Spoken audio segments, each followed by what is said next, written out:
Hello, this is a PSA. There is a weird virus going around that seems to be a digital entity. This virus seems to affect the DSi, made by the Nintendo company.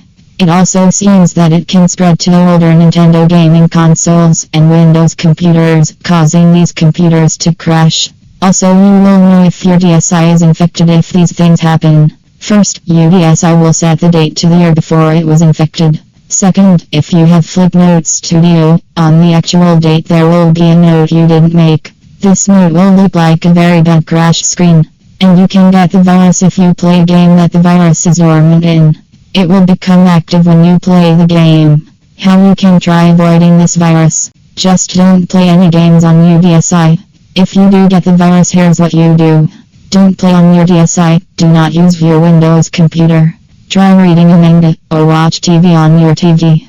Go outside and touch grass. Hang out with your friends. Play an instrument. Draw. Sleep. Eat. Dance. Sing. Run a 5K or 2 miles. Study. Thank you for listening. We are trying to get rid of it. Stay safe out there, y'all.